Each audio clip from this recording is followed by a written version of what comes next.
할렐루야.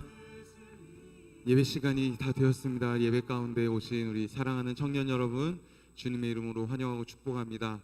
오늘은 5월의 첫 주일이면서 어린이 주일이기도 해요. 그래서 제가 옷을 조금 이렇게 입어봤어요. 물론 우리는 어린이는 아니지만, 저희 부교역자들이 한마음 한뜻으로 옷을 맞춰 입어서 자랑할 겸, 귀엽죠? 이렇게 얘기할 겸 입어봤어요.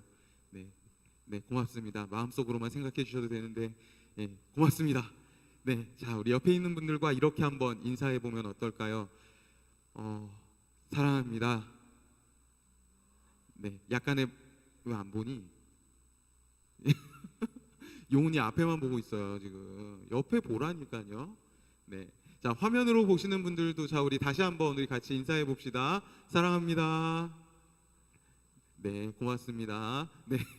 자, 이제 우리 예배 시작할 텐데요. 우리 예배 가운데 함께 하실 하나님, 또 오늘 말씀 가운데 또 우리에게 말씀해 주실 하나님을 기대하며 또 그 하나님을 소망하는 마음으로 우리 시간 함께 우리의 신앙을 먼저 고백하면서 예배 가운데 나아가도록 합시다. 사도신경으로 우리의 신앙을 고백하며 나아갑니다. 나는 전능하신 아버지 하나님, 천지의 창조주를 믿습니다. 나는 그의 유일하신 아들 우리 주 예수 그리스도를 믿습니다. 그는 성령으로 잉태되어 동정녀 마리아에게서 나시고 본디오 빌라도에게 고난을 받아 십자가에 못 박혀 죽으시고 장사된 지 사흘 만에 죽은 자 가운데서 다시 살아나셨으며 하늘에 오르시어 전능하신 아버지 하나님 우편에 앉아 계시다가 거기로부터 살아있는 자와 죽은 자를 심판하러 오십니다. 나는 성령을 믿으며 거룩한 공교회와 교제와 죄를 용서받는 것과 몸의 부활과 영생을 믿습니다. 아멘.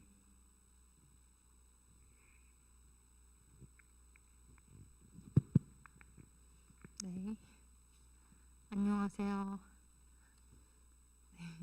오늘도 변함없이 예배 자리로 우리를 초대해 주신 아버지께 감사드립니다. 2021년이 시작된 게 엊그제 같은데 벌써 5월이죠. 시간이 참 빠릅니다. 각자의 시간 속에서 어떤 삶을 보내고 계신지 모르겠지만 아버지를 떠올리면 친근한 마음 드시는 우리 청년들이 되셨으면 좋겠습니다. 말씀이신 예수로 첫 찬양 드리겠습니다.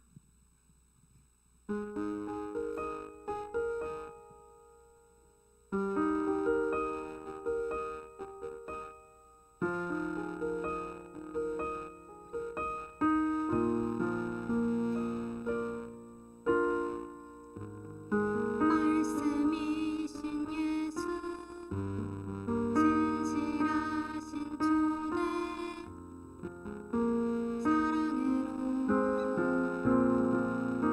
그 진리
제가 저번 주부터 좀 달리기를 시작했는데요. 지구력이 너무 약해가지고 키우고 싶어서 친구한테 달리기에 좋은 어플을 추천을 받았어요. 그게 처음 달리는 사람들을 위한 프로그램이 있는데 8주차 코스여가지고 그 8주 후에는 30분 이상을 쉬지 않고 달릴 수 있다고 하더라고요. 근데 그 어플을 사용하면서 달리고 있는데 이제 원래는 보통 산책하거나 걸을 때, 뭐 운동할 때 음악을 많이 듣잖아요. 근데 이제 이 어플을 쓸 때는 트레이너 목소리를 들어야 돼요. 트레이너가 운동 시작할 때부터 자, 지금은 걷는 시간입니다. 네, 이제 곧 3초 후에 뜁니다. 네, 지금 뛰는 시간입니다. 몇 분 동안 뛰어야 됩니다. 뛸 때 어떤 자세를 뛰어야 됩니다. 네, 이제 절반 뛰었습니다. 잘 뛰고 있습니다. 이렇게 일일이 다 말을 해줘요. 계속 응원해주고 또 가르쳐주고. 근데 처음에 그걸 들었을 때는 약간 좀 불편했어요. 왜냐면 나는 좀 조용히 음악 듣고 싶은데, 혹은 내가 좀 원하는 만큼 원하는 대로 좀 뛰고 싶은데 약간 거슬리는 것 같기도 하고.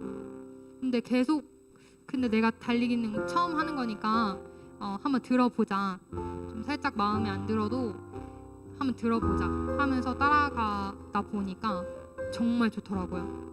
왜냐면 제가 얼만큼 달려야 되는지, 그리고 또 이만큼 달리기 위해서는 얼만큼 걸어야 되는지, 그리고 또 그렇게 달리고 걷기 위해서는 언제 쉬어야 되는지 알려주니까 뛰는데 무리하지 않고 즐겁게 뛸 수가 있었어요. 여러분, 제가 여기서 뭘 배웠겠어요? 뭘 말하려고 하시는지 우리 청년들 아셨을 거라고 생각합니다. 우리 모두 각자의 삶을 살아갈 때 다 처음 살아보는 거니까 어떻게 살아야 될지, 또 어떻게 살아야 맞게 살고 있는 건지, 잘 살 수 있는 건지 알 수 없잖아요. 그런데 우리에게는 가장 멋진 완벽한 트레이너이신 아버지 하나님이 계십니다. 하나님께서 우리를 모태에서부터 택하셨고 모든 날들을 이미 계획해 놓으셨습니다. 그 아버지께서 우리와 함께 하시기 원하시고요. 우리가 해야 될 거는 그 아버지 목소리를 듣는 것뿐입니다. 우리 목자 되신 아버지 말씀을 청종하면서 조금 마음에 안 들고 또 때로는 귀찮다고 꺼버리는 게 아니라 끝까지 듣고 그것에 순종하는 자세가 필요하다고 생각합니다. 네, 주님 말씀하시면 따라가고 또 멈추기 원하는 우리 청년들이 되셨으면 좋겠습니다. 네, 그 마음으로 다음 찬양하시겠습니다.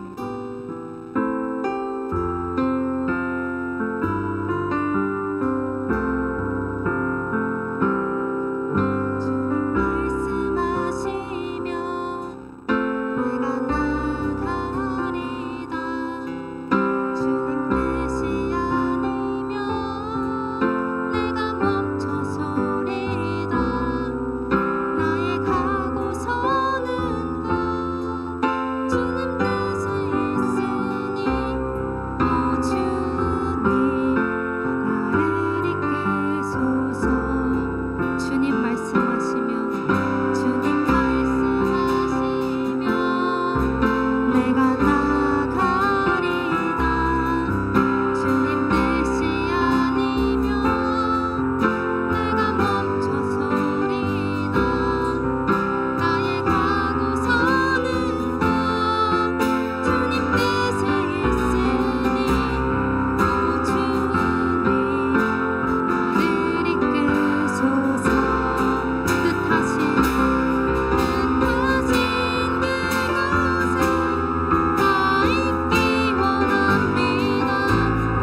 많이 외롭고 슬프기만 하네요.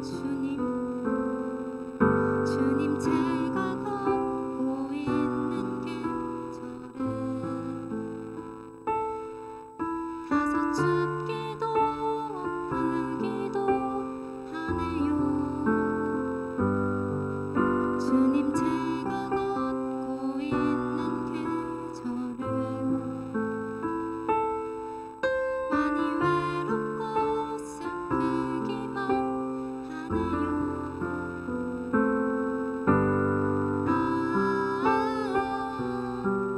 너를 불러보아도 더 괴롭고 아프기만 하네요.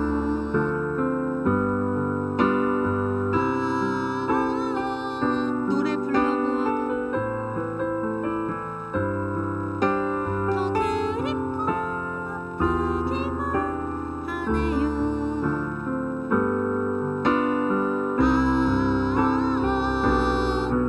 귀 기울여보아도 멀리서 꽃처럼 느껴지는 이 계절을 걷고 있네요.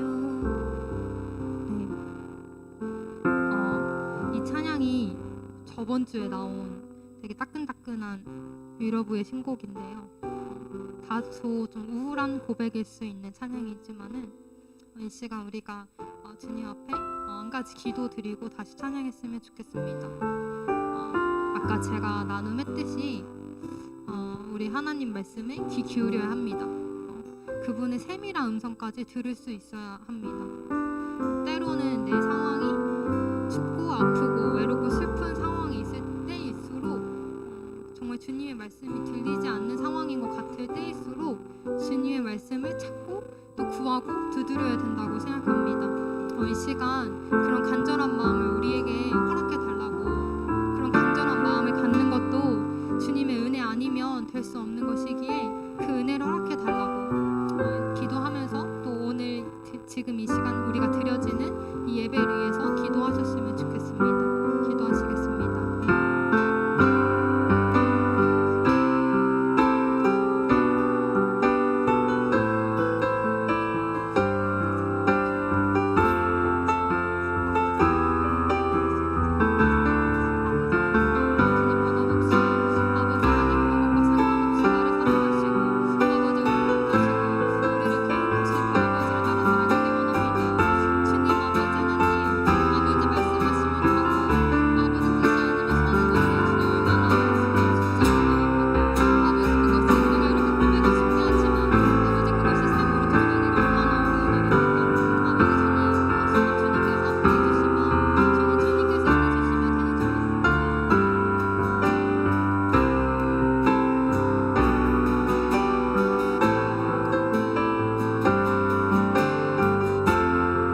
그러나 주님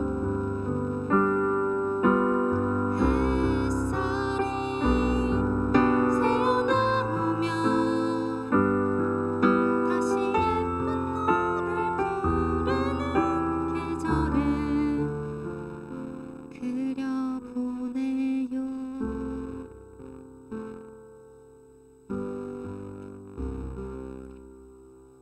아멘. 네, 마지막 찬양 하시겠습니다.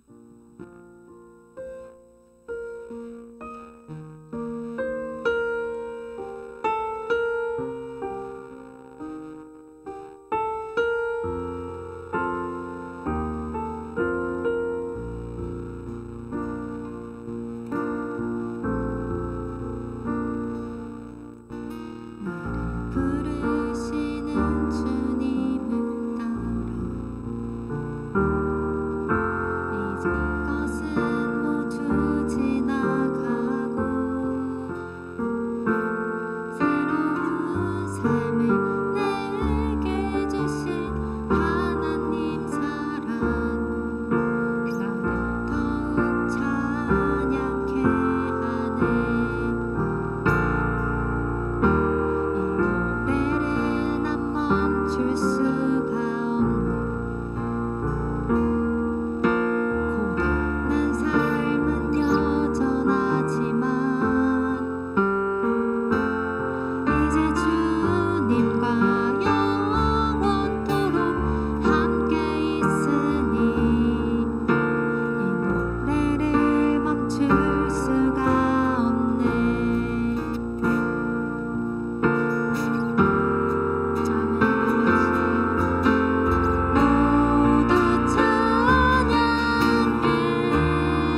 기도하겠습니다.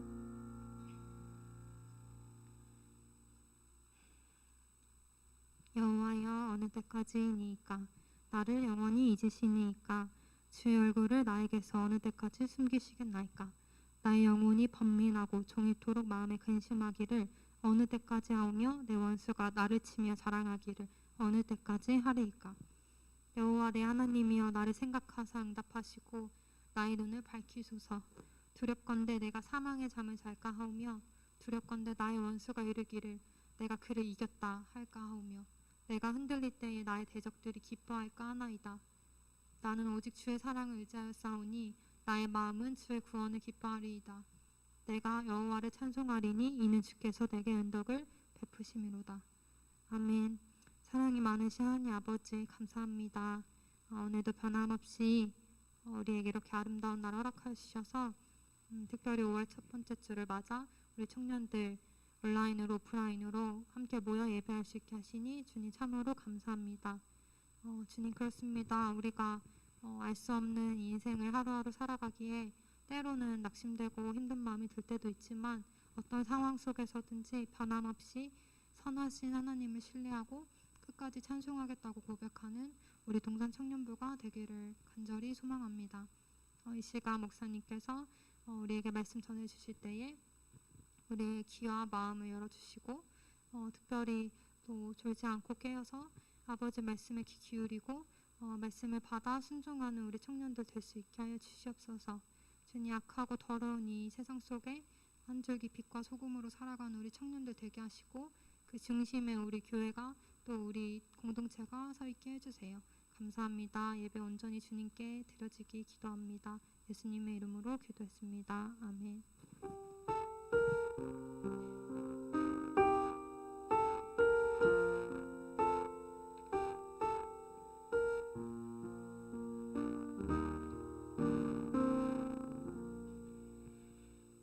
네, 오늘 우리 함께 볼 말씀은 사무엘상 말씀입니다.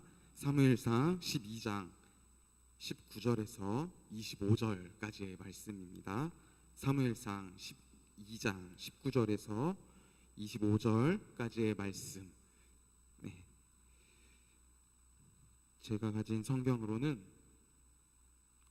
구약 왼쪽이냐? 네.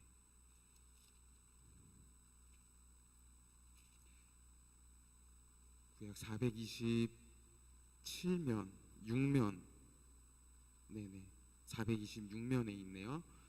자, 사무엘상 12장 19절에서 25절까지의 말씀을 우리 함께 교독하면서 읽도록 할게요.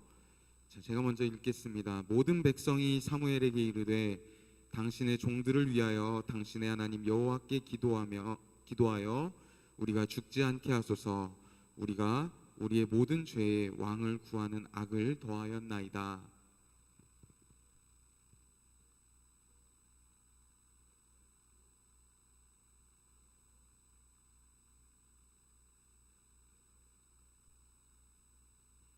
돌아서서 유익하게도 못하며 구원하지도 못하는 헛된 것을 따르지 말라. 그들은 헛되니라.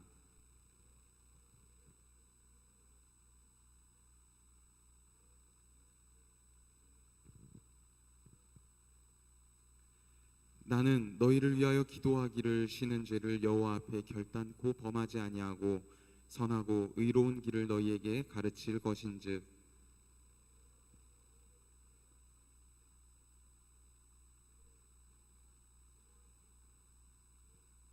우리 25절 같이 읽겠습니다. 만일 너희가 여전히 악을 행하면 너희와 너희 왕이 다 멸망하리라. 아멘. 오늘은 갈림길에 서서라는 제목으로 말씀을 전하려고 해요. 자, 우리가 교회에 이제 한번 내려가는 길을 딱 머릿속에 그려봅시다. 여러분이 걸어서 또는 뭐 차를 타고 가는 그 길을 한번 머릿속에 그려봅시다. 출발을 해요. 자, 내려가면 궁동빌라를 지나서 딱 전봇대 있는 곳에서 무엇을 만나게 됩니까?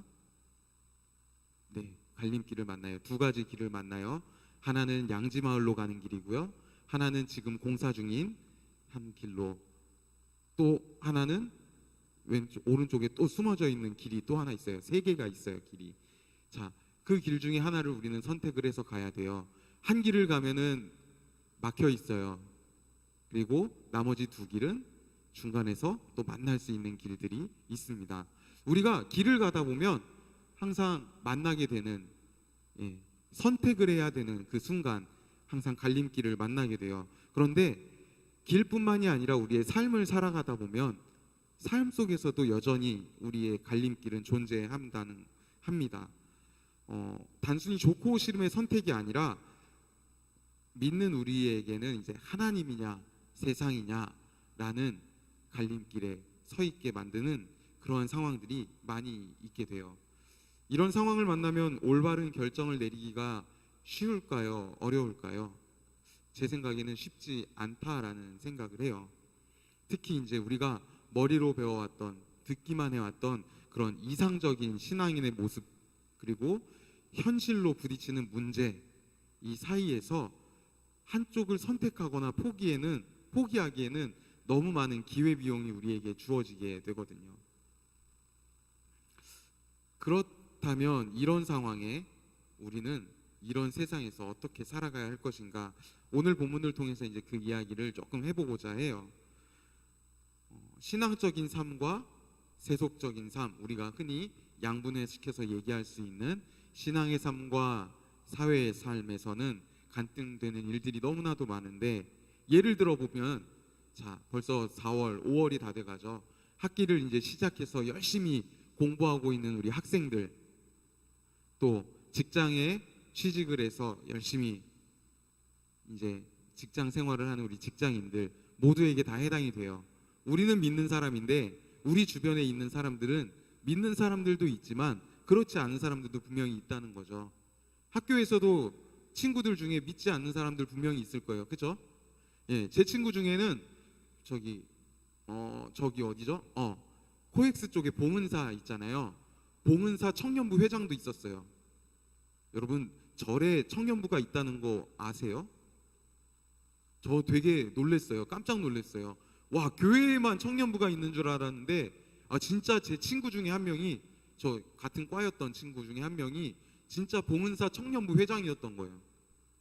그래가지고 그래가지고 그 친구랑 이제 오가는 길에 셔틀버스 안에서 정말 불교의 그 도와 기독교의 도에 대해서 열띤 논의를 펼쳤던 생각이 납니다. 굉장히 그 친구 열심히였었거든요.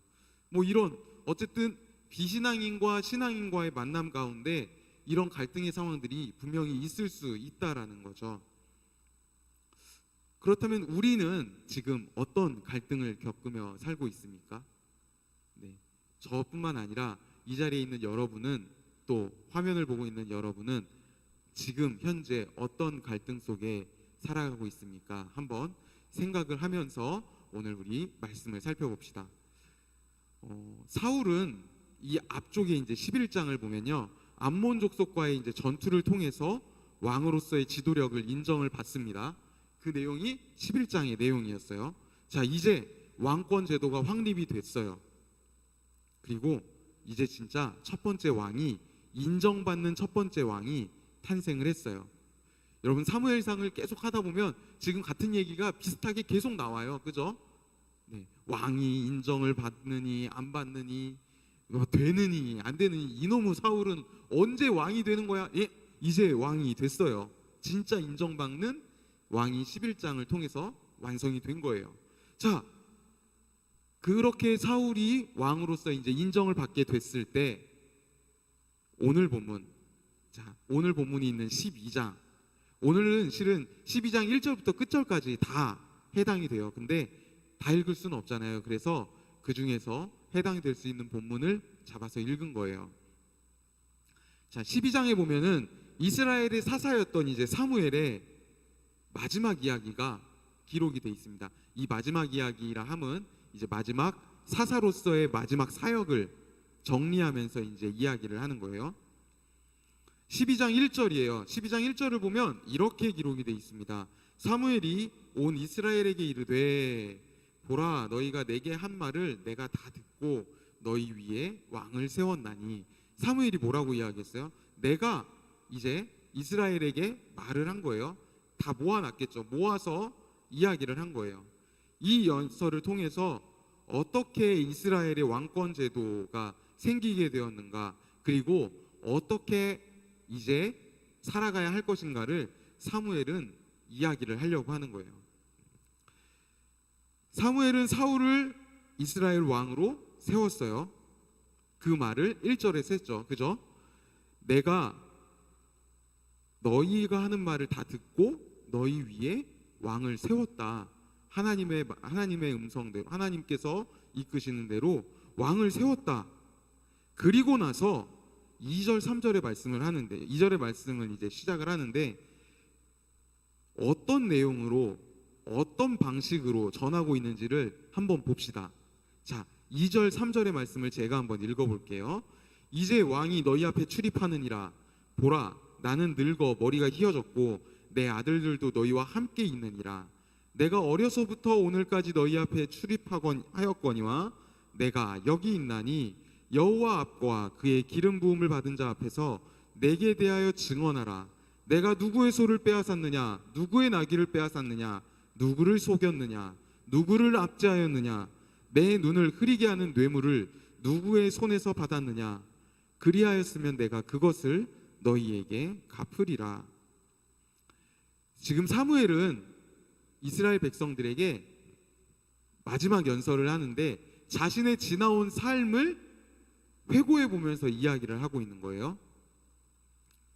그런 특별히 조금 특별한 부분, 어떤 부분이 눈에 들어왔어요, 여러분? 저는 특별하게 눈에 들어온 부분이 이 부분이었어요.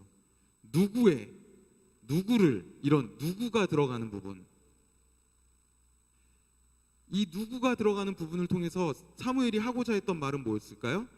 나는 이 삶 속에서, 내가 살아왔던 지난 시간 속에서 책 잡힐 일을 한 적이 한 번도 없어 라는 말을 하고 싶었던 거예요, 사무엘은. 여러분, 원래 마지막이라고 하는 것은 의미가 있는 거라고 했죠.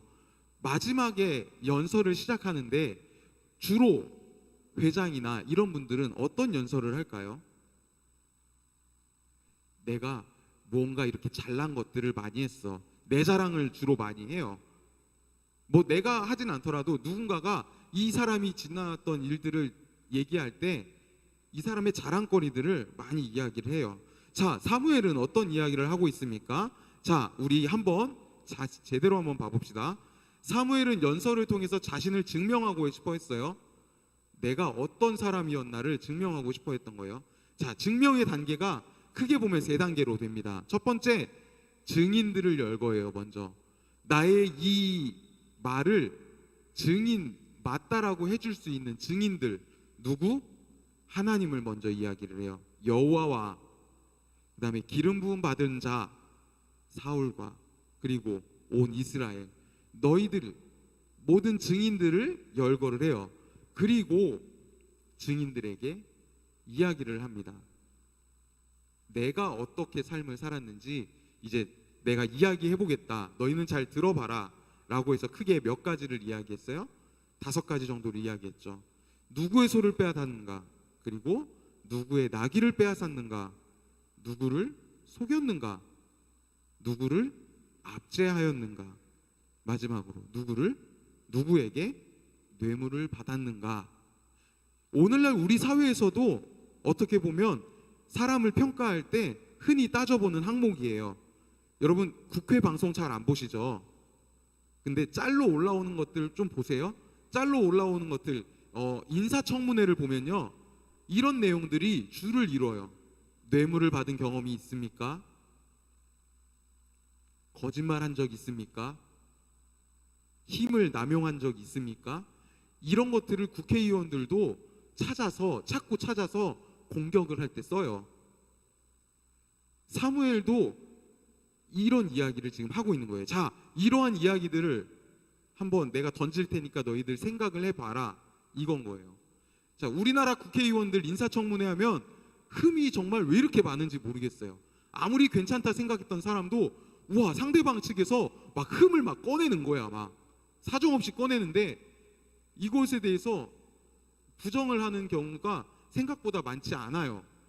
인정하는 경우들도 있어요. 물론 부정하는 말들도 있죠. 근데 괜히 이것들을 꺼내는 게 아니라는 거죠. 뭔가 이 사람도 흠이 있는 사람이다라는 거를 강조하는 거예요. 이 상대편 사람은 흠이 있는 사람이다. 그런데 자, 사무엘은 이 이야기를 왜 꺼냈을까? 세 번째, 3단계 증인들의 응답을 듣기 위함이었어요. 자, 너희들 잘 생각해봐. 내가 누구 소 빼앗은 적 있어? 나귀 빼앗은 적 있어? 누구 속인 적 있어? 내가 힘으로 누른 적 있니? 뇌물 받은 적 있니? 가장 흔들리기 쉬운 부분들을 얘기했을 때 증인으로 서 있는 내가 지금 누구한테 얘기하고 있어? 이스라엘 너희들한테 얘기하고 있지. 내가 증인으로 삼은 너희들한테 얘기하고 있지. 너희들 한번 이야기해봐. 너희들의 기억 속에 내가 그런 모습이 있었니? 사람들의 반응이 어땠을까요? 4절의 말씀입니다. 4절의 말씀은 이렇게 기록하고 있어요. 그들이 이르되 당신이 우리를 속이지 아니하였고 압제하지 아니하였고 누구의 손에서든지 아무것도 빼앗은 것이 없나이다. 쉽게 말해 무슨 말이에요? 죄가 없어요. 당신은 우리를 속인 적이 없습니다. 사무엘은 완벽하게 자신의 삶을 인정받았어요. 지금 이 질문들을 통해서 자신의 퇴임을 앞둔 사무엘은 이제 사람들과 증인들로부터 어떤 것을 평가받고 싶었던 거예요? 하나님이 보시기에 사무엘이 죄가 있었는가 없었는가를 평가받고 싶었던 거예요.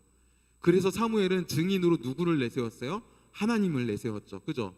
하나님을 내세웠고 하나님이 인정하셨던 사람을 내세웠고 그리고 하나님의 백성들을 증인으로 삼은 거예요. 사무엘이 사람들에게 인정을 받기 위해서 이런 삶을 살았던 게 아니라 하나님께 나는 죄가 없는 삶을 살았다. 너희들 인정하지? 이 말이 사무엘의 이 질문 속에 들어있는 거예요.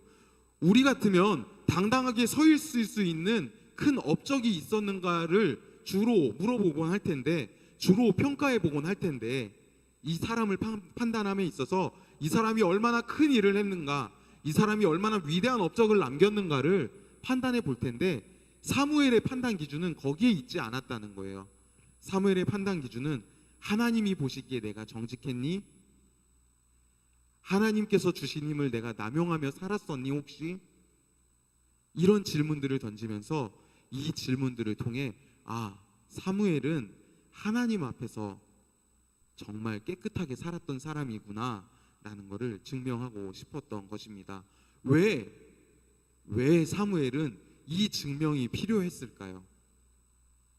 이 증명을 필요로 하기 위해서는 우리가 이해하고 넘어가야 되는 두 가지 사건이 있어요. 첫 번째, 사무엘상 2장입니다. 우리가 말씀 속에서 이미 다뤘던 거예요. 엘리의 두 아들 이야기예요. 사무엘상 2장 12절에서 17절까지에 엘리의 두 아들이 나왔어요. 제사장의 두 아들이 제사장이죠. 똑같은 제사장인데 어떻게 살았어요? 사람들에게 뇌물을 받았어요. 그리고 그 사람들에게 판결이 기울어지는 판결을 하는 이러한 일들을 하였어요. 자기의 이익을 위해서 하나님을 버리고 일했던 제사장들의 모습이 이전에 있었어요. 그리고 사무엘상 8장에는 왕을 요구하는 이스라엘 백성들에 대한 이야기가 등장을 해요. 이스라엘 백성들이 왕을 요구했던 이유가 뭐였어요? 하나님 필요 없어요 라고 얘기했던 이유가 뭐였어요? 내가 편해지고 싶었던 거예요. 다른 나라들을 보니까 왕이 있으니까 편했다라고 제가 설교 때 이야기를 했었죠. 왕이 있는 다른 나라들의 모습을 보니까 너무 안정돼 보이는 거죠. 그래서 우리도 왕이 필요합니다. 왜? 내가 안정이 돼야 될 것 같습니다. 이스라엘이 안정이 돼야 될 것 같습니다. 라는 나에게 초점이 맞춰져 있었던 이런 모습들이 지난 이스라엘의 역사 가운데 있었기 때문이에요. 이랬기 때문에 이스라엘 백성들에게 사무엘은 지금 자신의 마지막 사역을 마무리하면서 강조를 하는 거예요. 너희들 그딴 식으로 살았지만 나는 내 삶은 하나님이 보시기에 그런 삶이 아니었다. 하나님 앞에서 한없이 흠없던 죄 없는 삶을 살려고 나는 노력해 왔다. 이 일에 너희도 지금 증인이 되었어. 너희도 인정하고 있어. 라고 이야기를 하는 겁니다. 사무엘의 삶은 하나님을 위한 삶이었어요. 자신을 증명한 이제 사무엘, 이 사무엘은 이제 하나님을 증명하고자 합니다. 하나님이 어떤 분이셨는지 이제 이스라엘 백성들에게 증명을 하고자 해요. 왜? 내가 흠이 없었기 때문에 이제 내 입으로 나오는 말은 어떤 말? 이제 흠이 없는 말이라는 거예요. 너희들이 인정해야 되는 말이라는 거죠. 당위성을 앞에서 지금 받은 거예요. 이 당위성을 받은 내가 이제 얘기를 한다. 어떤 얘기를 할 거냐면 하나님에 대해서 이야기를 할 거야 라고 사무엘은 이제 이야기를 시작합니다. 사무엘은 그러면서 어떤 하나님에 대해서 언급을 하냐면요, 애굽에서부터의 하나님을 언급하기 시작해요. 지금 사무엘상을 보면 계속 하나님이 언급하셨던 시점이 있어요. 바로 애굽의 시점이에요. 이스라엘을 처음 구원해 내셨던 애굽에서의 하나님의 모습을 사무엘은 역시 다시 한번 언급하고 있어요. 왜 사무엘은 애굽 땅에서 인도해 내신 하나님을 언급하고 있을까? 그 이유는 8절에 기록이 되어 있습니다. 우리 8절의 말씀을 한번 읽어봅시다. 8절 말씀 앞에 나왔죠? 자, 함께 읽어볼게요. 시작. 야곱이 애굽에 들어간 후 너희 조상들이 여호와께 부르짖음에 여호와께서 모세와 아론을 보내사 그 두 사람으로 너희 조상들을 애굽에서 인도해 내어 이곳에 살게 하셨으나, 자, 당시 이스라엘 공동체와 어떤 연관이 있었을까? 왜 하나님을 언급하고 있을까?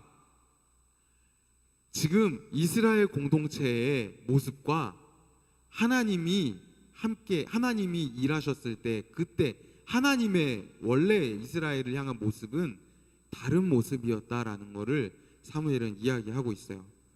이스라엘이 위기의 상황에 처했을 때, 이스라엘이 한없이 애굽의 사람들로 인해서 힘들어하고 있을 때, 이스라엘 백성들 너희 그때 누구 바라봤냐? 라는 거예요. 니들이 진짜 힘들었을 때 니들이 바라봤던 사람 누구였냐? 애굽에서 하나님 보지 않았냐? 하나님께 살려달라, 도와달라 하지 않았냐? 그렇게 너희가 도와달라 했을 때 하나님께서 너희에게 보내주신 사람이 누구? 모세와 아론이지 않았느냐? 현재 너희의 모습을 보자. 현재 너희의 모습, 너희는 하나님께 왜 아랬니? 하나님께 왜 힘들다고 했니? 정말 하나님의 도움이 필요해서였니? 라는 질문을 던지는 거예요. 사무엘은 정말 하나님의 도움이 필요해서 왕을 달라고 했니? 아니라는 거죠. 너희는 지금 너희를 처음 구원하셨던 하나님의 그 모습과 그때 이스라엘의 모습과 달라졌다라는 거예요. 같은 민족이지만 역사 속에서 너희는 변질되었다라는 것을 사무엘은 강조하고 있는 거예요. 이스라엘 백성들은, 하나님을 보았던 그 이스라엘 백성들은 어느덧 주변을 보게 되는 거예요. 더 정확하게 말하자면 왕이 있는 나라들을 보았던 거예요. 힘이 있던 나라들을 보았던 거죠. 자, 그러면서 사무엘은 계속 이야기를 합니다. 9절에서 11절을 보면 이스라엘을 구원해 내신 하나님이 어떻게 일하셨는가에 대해서 이야기를 해요. 자, 어떻게 일하셨는가? 자, 이스라엘에서 하나님이 이제 구원해 내셨어요. 자, 그런데 9절을 보면 이런 얘기가 나와요. 그런데 그들의 하나님 여호와를 어떻게 했다고? 잊었다. 하나님을 바라봐서 하나님께서 사람을 보내줘서 구원을 받은 이스라엘 백성들, 그런데 그들은 하나님을 잊었어요. 그래서 하나님은 징계를 내리세요. 어떻게? 블레셋과 모압의 손에 이스라엘을 넘기게 됩니다. 그렇게 넘기니까 이스라엘 백성들이 막 부르짖는 거예요. 이제 힘들어졌으니까. 뭐라고 부르짖었어요? 우리를 건져내시면 우리가 하나님을 섬기겠습니다. 하나님을 섬기겠습니다. 이렇게 기도했을 때 11절의 말씀에 여호와께서 여룻바알은 기드온입니다. 여룻바알은 기드온이에요. 기드온. 여룻바알과 베단은 바락입니다. 바락. 여러분 바락이라는 사사 기억나세요? 드보라라는 선지자와 함께 있었던 바락이라는 사람이에요. 그리고 입다와 지금 얘기했던 사람 모두 다 사사들이에요. 사사시대 때 활동했던 사람들. 입다와 그리고 나 누구? 사무엘을 보내사 너희 사방 원수의 손에서 건져내사 너희에게 안전하게 살게 하셨거늘. 사무엘은 지금 뭐예요? 너희가 계속 그렇게 하나님을 찾을 때 하나님은 너희에게 바라 기드온도 보내주셨다. 드보라 바락도 보내주셨어. 그리고 입다도 보내주셨어. 여러 사사들을 보내주시고 마지막으로 누구까지? 나까지 너희에게 지금 보내주셨어. 자, 그런데 이 이야기를 왜 했냐면 계속 이어져요. 12절 말씀입니다. 12절 말씀 우리 함께 읽어봅시다. 조금 길어요. 시작. 너희가 암몬 자손의 왕 나하스가 너희를 치러옴을 보고 너희의 하나님 여호와께서는 너희의 왕이 되심에도 불구하고 너희가 내게 이르기를 아니라 우리를 다스릴 왕이 있어야 하겠다 하였도다. 무슨 말이에요? 아까부터 계속 하고 있는 말이에요. 똑같은 말이에요. 내가 이렇게 계속 보내줬는데, 역사 속에 계속 보내줬는데, 야 이 바보들아, 왜 너희는 지금 왕을 달라고 요구를 하느냐? 내가 있다, 하나님이 지켜주신다 라는 거를 계속 알려줬는데 왜 너희는 계속 왕을 달라 요구를 하느냐? 그리고 13절에 말씀을 합니다. 13절, 이제 너희가 구한 왕, 너희가 택한 왕을 보라. 여호와께서 너희 위에 왕을 세우셨느니라. 너희가 계속 왕을 요구하니까 하나님이 왕을 세우신 거야. 지금 여러분 우리가 지난주에 봤던 본문이랑 겹쳐요. 그런데 어떤 차이가 있냐면요, 지난주에 했던 본문은 하나님이 말씀을 하신 거예요. 하나님이 내가 너희를 이렇게 이끌어 왔잖니, 그래서 내가 결국 너희에게 왕을 줬다 라고 말씀하신 거고, 지금 오늘 우리가 읽는 본문은 사무엘이 다시 한번 복귀시켜 주는 거예요. 자, 우리에게 왕이 왜 생겼어? 너희가 이렇게 해서, 하나님이 이렇게 해서 우리에게 왕을 주신 거야 라고 이야기를 한 거예요. 그런데 이 가운데에서 사무엘은 또 하나 이스라엘 백성들이 꼭 기억해야 하는 것들을 이야기하고 있어요. 어떤 것이냐면, 이로 인해 발생될 수 있는 문제가 무엇인가? 너희가 하나님을 바라보지 않음으로 인해 발생할 수 있는 문제가 무엇인가? 그 문제는 바로 이즘이라는 거예요. 사무엘이 왜 이 사사시대 때 이스라엘 백성들 이 모습을 다시 하나님께서 말씀하셨던 이 모습을 왜 끄집어냈느냐? 너희는 주의해야 돼. 뭘? 하나님을 까먹으면 안 돼. 절대로 하나님을 까먹으면 안 돼. 하나님이 어떤 분이셨는지 기억해야 돼. 그리고 두 번째로 하나님 우선의 삶을 살아야 돼. 사사시대의 삶은 어떤 삶이었어요? 하나님이 우선되는 삶이 아니라 내가 주인 되는 삶이라고 얘기했어요. 그죠? 하나님이 우선되는 삶이 아니라 내가 우선이 되는 삶을 살았다고 사사시대 때는 이야기를 해요. 사무엘이 이 시대를 다시 한번 끌어들이는 이유는 뭐냐 하면, 너희 하나님 잊지 마, 그리고 하나님을 너희의 제일 우선순위로 삼아라 라고 강조하고 있는 거예요.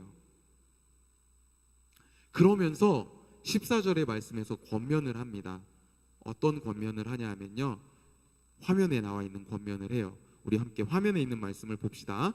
너희가 만일 여호와를 경외하며 그를 섬기며 그의 목소리를 듣고 여호와의 명령을 거역하지 아니하며 또 너희와 너희를 다스리는 왕이 너희의 하나님 여호와를 따르면 좋겠지만은, 자, 권면을 하는 거예요. 어떤 권면을 해요? 나는 개인적으로 너희가 하나님을 좀 따랐으면 좋겠어.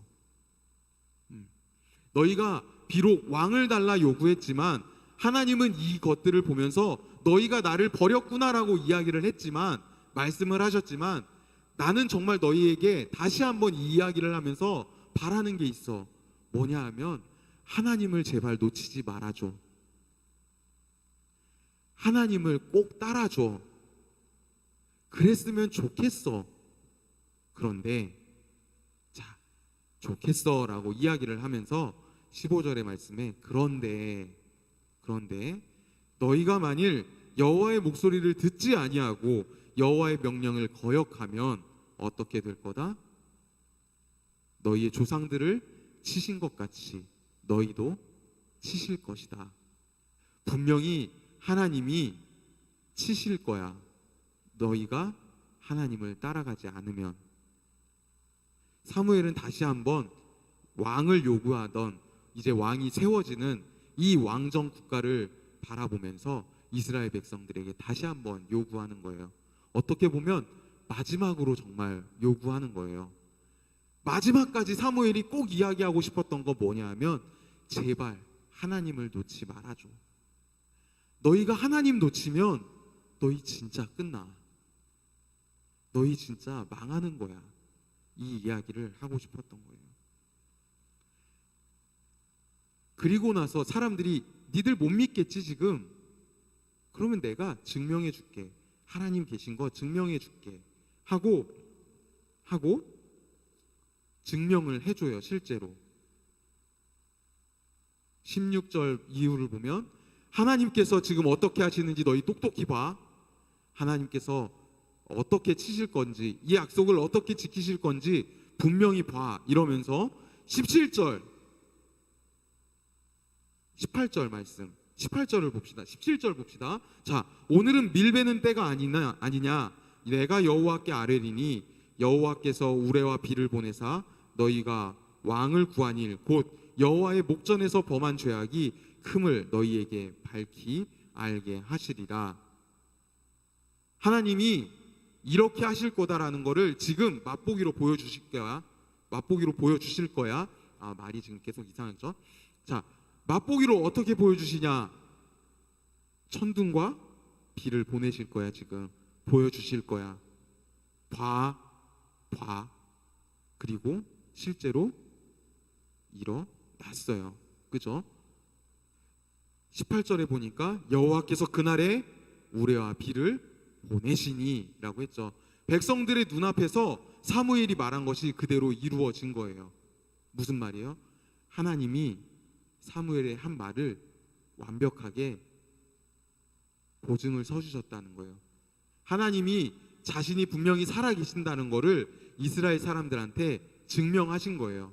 하나님이 너희 내 말 안 들으면 진짜 큰일 날 거야 라는 거를 명확하게 인식시켜 주신 거예요. 이제 이스라엘 백성들은 하나님이 계시다는 것, 하나님이 함께 하신다는 것을 분명하게 인식했어요. 자, 사무엘은 계속 이야기합니다. 이제 그렇다면 니들 이제 어떻게 살아야 될까? 그게 오늘 우리가 읽은 본문이에요. 이스라엘 백성들, 너희는 이제 왕을 받은 너희는 이제 어떻게 살아야 될까? 백성들아, 어떻게 살아야 된다? 20절, 21절, 24절 말씀을 보면 동일하게 이야기하는 표현이 있어요. 마음을 다하여 여호와를 섬겨라. 그런데 그 앞에 붙은 게 하나 있어요. 이거는 이제 20절 말씀에 없는 건데요. 두려워하지 말아라. 두려워하지 말고 마음을 다해서 하나님만 섬겨라. 정말 간단한 거죠. 그죠? 정말 간단한 거예요. 이스라엘 백성들이 해야 할 것, 그거는 정말 간단한 거. 뭐예요? 마음을 다해서 하나님만 섬기면 돼요. 자, 그러면 나는 이제 뭘 할 거냐? 사무엘은 죽는 게 아니잖아요. 그죠? 사무엘은 사무엘 상하 끝까지 간다고 했어요. 자, 이제 사사직을 내려놓는 사무엘은 그러면 뭘 할 거냐? 나도 이제 내가 명확하게 내가 할 걸 알려줄게. 나는 너희를 위해서 어떻게 할 거래요? 기도할 거래요. 나는 너희를 위하여 기도하기를 쉬는 죄를 여호와 앞에 결단코 범하지 아니하겠다. 즉 나는 이제부터 쉬는 게 아니라 이스라엘 백성들 너희를 위해서 계속 기도할 거다. 누구에게? 하나님께. 누가 그랬던 것처럼, 모세가 그랬던 것처럼, 이스라엘의 지도자들이 그래왔던 것처럼 내가 이제 너희를 위해서 하나님께 기도하는 사람이 되어줄게. 제사장이 있어요. 왕도 있어요. 하지만 나는 내 할 일이 따로 생겼다라는 거예요. 내 할 일은 뭐다? 기도다. 사무엘은 확실하게 약속을 하는 거예요. 자, 그러면 우리가 이렇게 이제 너희가 하나님을 마음을 다해 섬기고 내가 열심히 기도를 하면 이제 하나님은 그럼 어떻게 일하실 것인가? 하나님이 일하시는 것, 하나님은 자기 백성을 버리지 않으실 것이다 라고 오늘 밤 본문 말씀 속에서 사무엘은 이야기하고 있습니다. 하나님께서 너희를 버리시지 않을 거기 때문에 너희는 하나님만 섬겨라. 너희는 정말 꾸준하게 계속 두려워하지 말고 섬겨라. 누구랑 좀 비슷한 것 같지 않아요? 이 본문 말씀이? 여러분 이 본문 말씀을 딱 듣고 생각나는 사람 없으세요 혹시? 여호수아에게 하셨던 하나님이 하셨던 말씀이에요. 여호수아가 이스라엘을 맡게 됐을 때 두려워하는 마음, 힘들어하는 마음을 하나님이 보시고 하나님이 여호수아 1장에서 두려워하지 마라. 내가 너와 함께한다. 놀라지 말아라. 내가 너와 함께한다. 이런 얘기들을 하셨어요. 여호수아에게.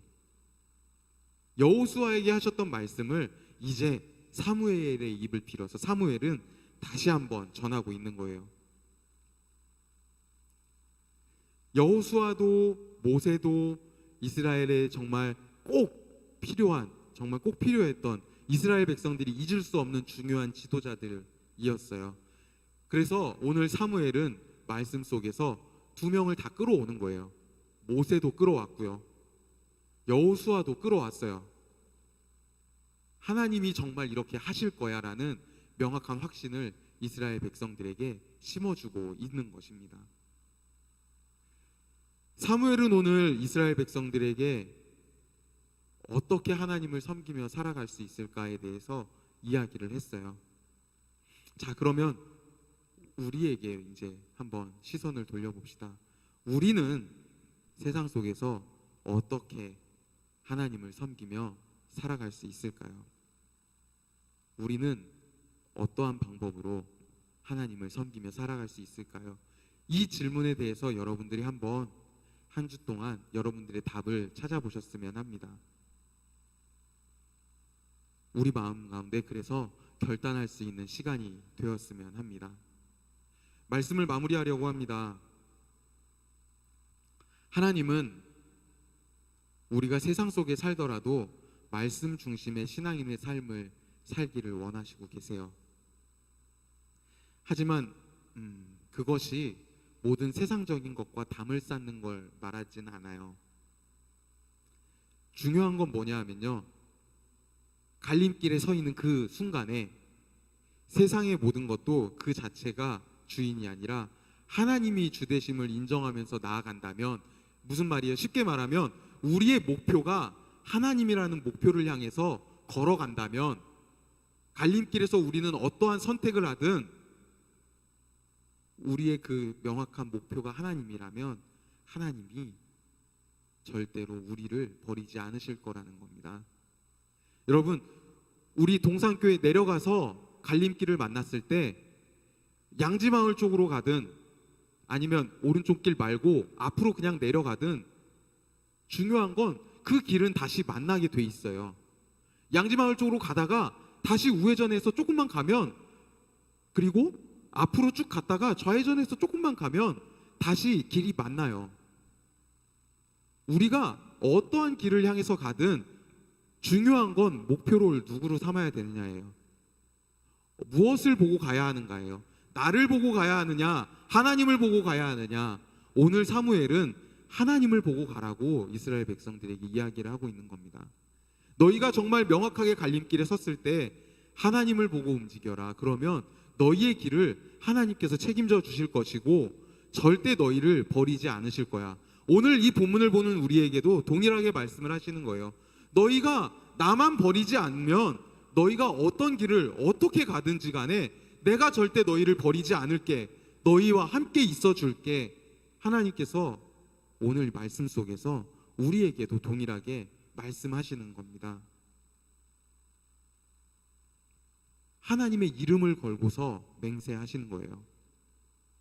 이스라엘의 역사 가운데에서 하나님이 자신의 이름을 걸고 맹세하셨던 것처럼 오늘 이 말씀을 보고 있는 우리에게도 하나님이 지금 하나님 이름 걸고 맹세하시는 거예요. 조건이 있는 거죠. 대신 우리가 하나님만 보고 간다면, 하나님만 보면서 매 선택의 순간에 나아간다면 하나님은 절대 우리를 버리시지 않을 거다. 그 하나님을 믿고 따라가는 사랑하는 우리 청년들, 그리고 오늘을 시작으로 하는 한 주간의 우리의 삶이 되기를 소망합니다. 여러분 정말 그렇게 결단하며 나아갈 수 있는 삶이 되기를 소망합니다.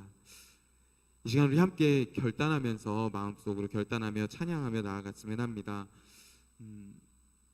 오늘 함께 찬양할 거는요, 주님은 상 같아서입니다. 정말 우리의 삶이 갈림길에 서 있다는 것, 무슨 말이냐면 쉽게 말하면, 또 다르게 이야기하면 이렇게도 될 수 있는 것 같아요. 우리 삶에 정말 명확하게 보이는 게 하나도 없다라는 거예요. 우리가 걸어가는 삶은 마치 정말 안개가 가득한, 안개가 자욱한 길을 걷는 것 같은 그러한 삶이 될 수 있다라는 거예요. 그럴 때 누구를 봐야 하느냐, 그럴 때 누구를 의지해야 하느냐, 그 아무것도 보이지 않는 것에서 선택을 해야 하는 그 순간에, 걸음을 내디뎌야 하는 그 순간에 하나님을 보고 정말 우리의 산이 되시는, 우리에게 정말 든든하게 서 계시는 그 하나님을 보고 걸어갔으면 좋겠습니다. 그 하나님을 보고 결단하며 그 하나님의 손을 잡으며 나아가는 사랑하는 우리 청년 여러분이 됐으면 좋겠습니다. 이 시간 우리 이 찬양으로 고백하며 나아갈 때, 하나님 정말 내가 그렇게 나아가겠습니다. 하나님만 바라보며 나아갑니다. 하나님만 의지하며 나아갑니다. 우리 마음 가운데 결단하며 나아가는 시간이 되기를 소망합니다.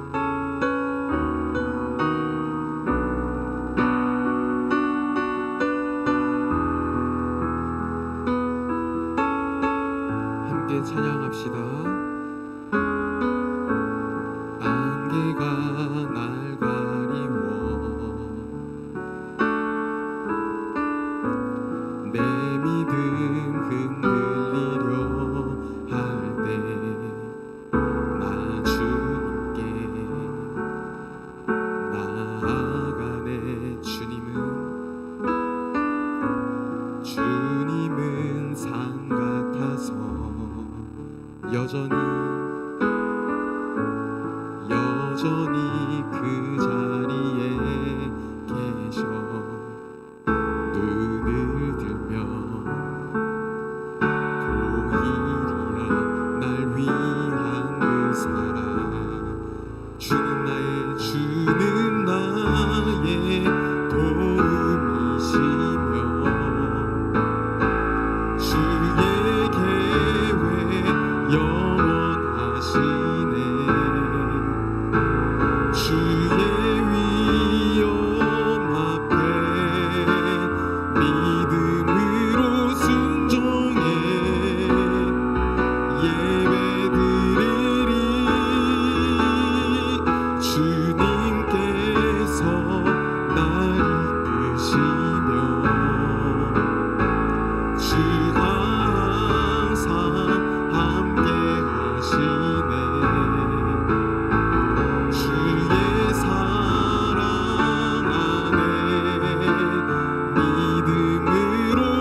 주님은 산 같아서 주님은 산 같아서 여전히 그 자리에 계셔 여전히 그 자리에 계셔 눈을 들며 보이리라 날 위한 그 사랑 주는 나의 도움이시며 주는 나의 도움이시며 주의 계획 영원하시네 주의 위엄 앞에 믿음으로 순종해 예배드리리 주님께서 날 이끄시며 주가 항상 함께 하시네 주의 사랑 안에 믿음으로 순종해 예배드리리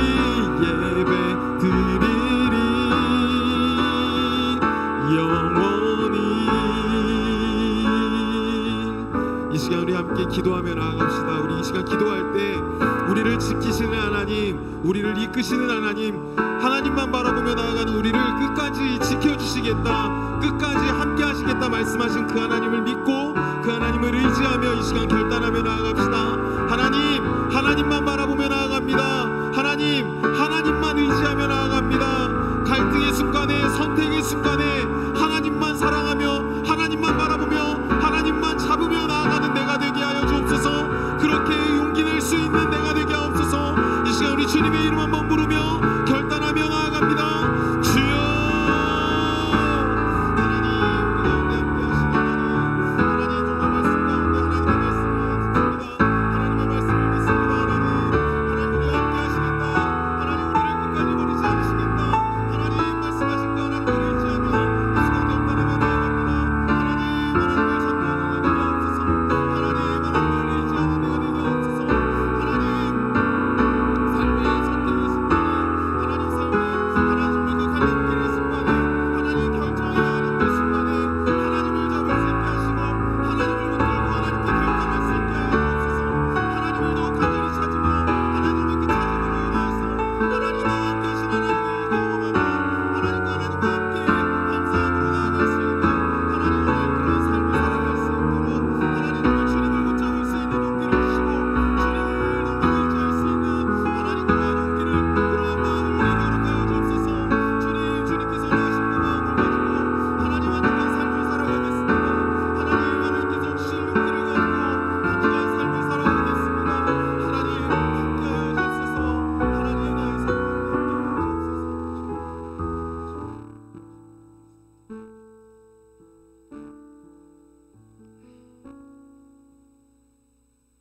우리가 힘든 상황에 서 있을 때, 우리가 무엇을 결정해야만 할 때, 하나님 오늘 말씀을 통해 우리에게 하나님을 붙들라고, 하나님을 붙잡으라고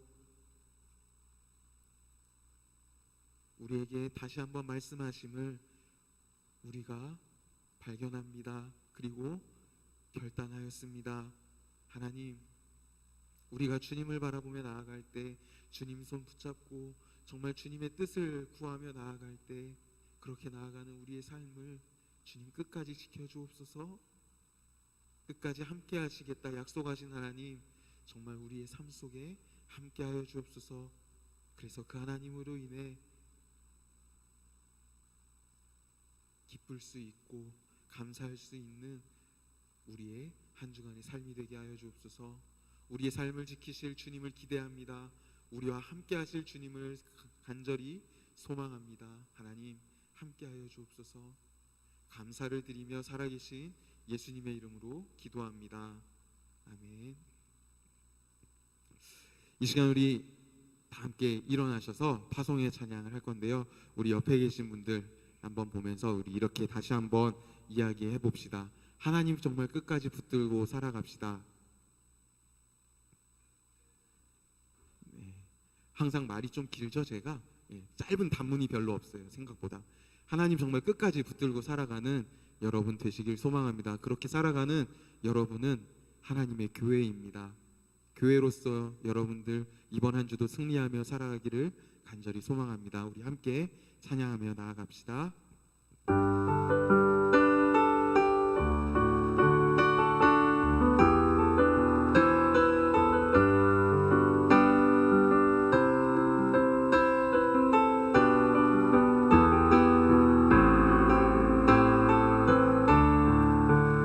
우리는 주의 움직이는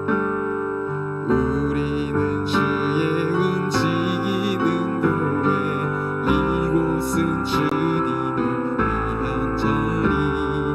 내가 기도하는 모든 땅 위에서 하나님 예배받은 그날을 고대하네. 나의 노래로 주님의 성전을 지으리. 높임을 받으소서. 이스라엘의 찬송 중 거하신 주님은 거룩하십니다. 두 손 들어 주님의 보좌를 만들고 온 마음 다해 경배하리. 구름 날개 사이에 임하신 것처럼 내 위에 임하소서. 하나님 우리가 이곳에 섰으니 이 땅을 치유하소서. 하나님 우리가 어디에 있든지 주를 높이리라. 열방들아 주님을 송축할지어다. 그 발 아래 입 맞추라. 영원한 통치자 주 예수 그리스도, 그는 위대하신 왕.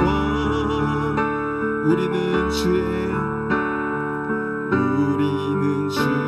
움직이는 교회, 이곳은 주님을 위한 자리. 내가 기도하는 모든 땅 위에서 하나님 예배받은 그날을 고대하네.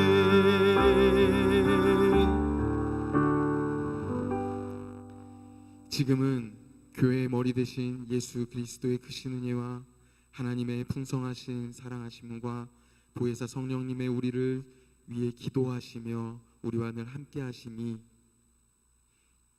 선택의 순간에 갈림길에서 주님의 뜻을 구하며 주님을 붙들기로 결단하며 나아가는 사랑하는 동산교회 청년들 머리 위에 이 시간 함께 머리 숙여 기도하는 오프라인 온라인 예배자들 가운데 동산교회 위에 지금으로부터 영원토록 함께 하시기를 간절히 축원하옵나이다. 아멘.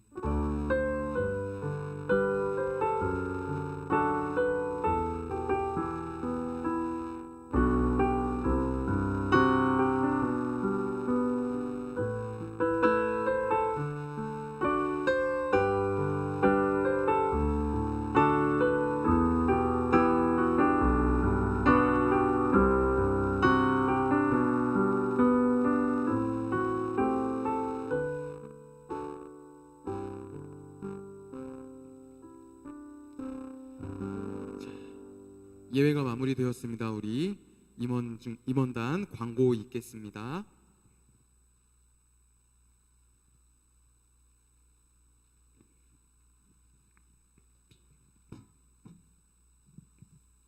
네, 광고하도록 하겠습니다. 네, 첫 번째 소식은 이제 온라인과 오프라인으로 이제 각자의 자리에서 이제 예배드린 여러분들을 환영하고 축복합니다. 네, 지금 계속해서 이제 광고를 나누고 있는데요.